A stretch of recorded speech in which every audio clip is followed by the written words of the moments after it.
Cool. So Analise on Facebook says, "Hi Rob." This one's for me. Just for you. I just saw your videos about the hop on hop off buses. Thanks for the great help.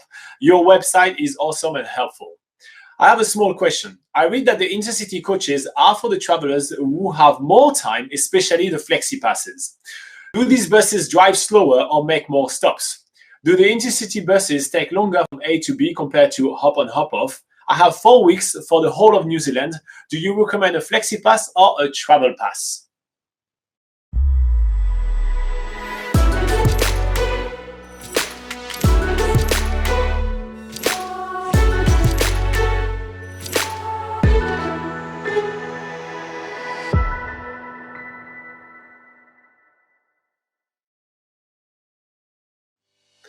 All right, so the Flexi Pass and the Travel Pass are two really good options if you have a month in New Zealand. But first up, I want to address the first part of your questions. No, the buses which are from InterCity do not drive slower than, let's say, a bus from Q Express or from Stray. They all drive at the same speed. New Zealand has set rules for speed when driving.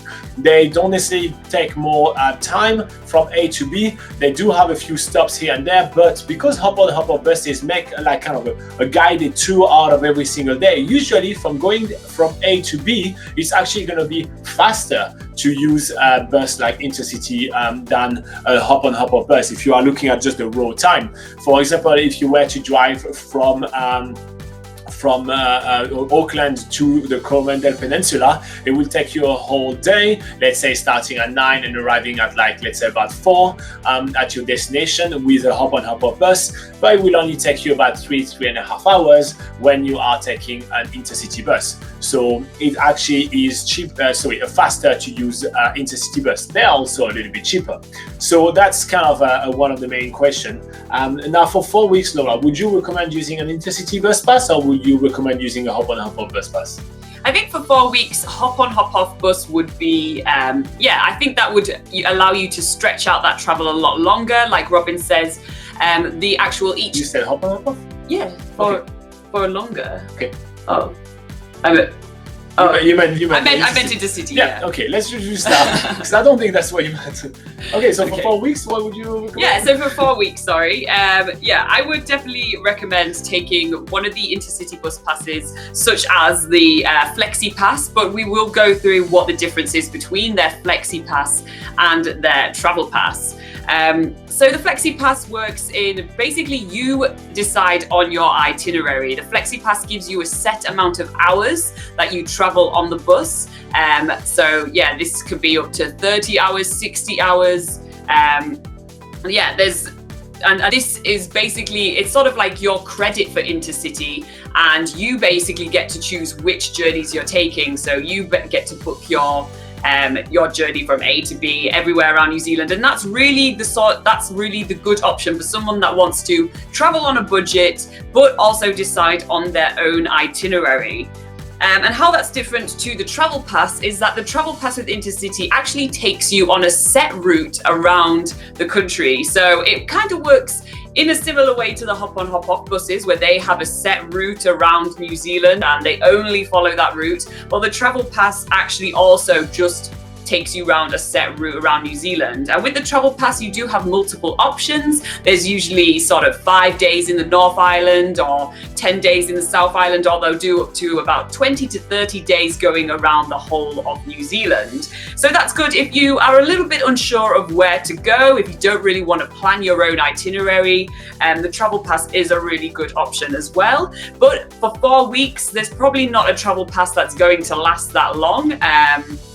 And also it doesn't work quite the same as the hop on hop off because you can't get off in the middle of a route. You basically have to go from A to B on that journey with InterCity, and basically your end destination is where you get off the bus. Another cool thing though about the Travel Pass is that there's usually a couple of extra activities included. For instance, a cruise in Milford Sound, or maybe a bus trip to Cape Reinga in the very north of New Zealand, where you can see 90 Mile Beach and you can see the Cape Reinga Lighthouse, for instance. So there's a few little activity inclusions in there as well, which also might make it worth it. But definitely for 4 weeks, you do have a lot of time to sort of plan your own itinerary. So the Flexi Pass is definitely a good option if you are traveling on a budget. And we do have all this information of actually comparing both travel passes on BackpackerGuide.NZ, which we'll make sure to link up to that article in the description below.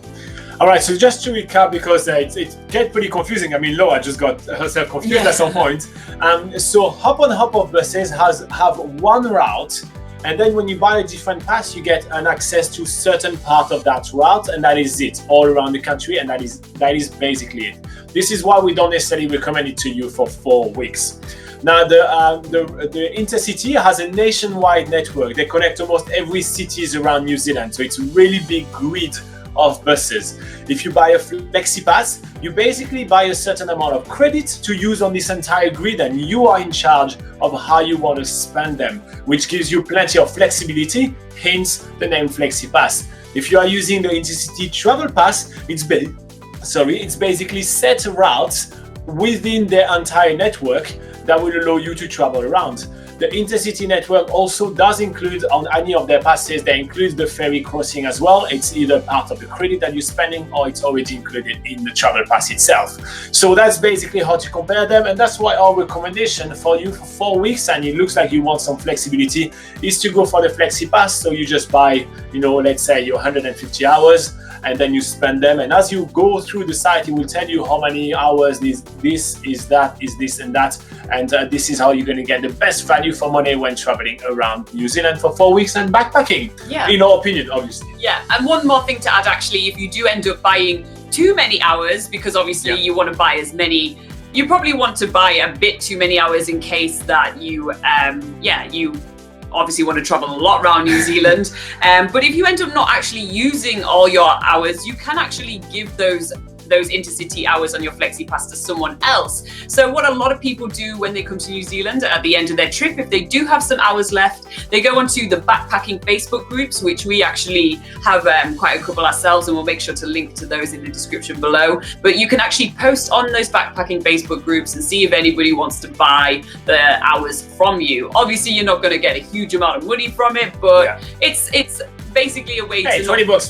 Exactly, you're not going to completely waste those hours, and it isn't money just going down the drain. Yeah, and if you travel with the travel pass or with the Hop on Hop Off bus, there is no way to resell those if you don't use any portions of the tour.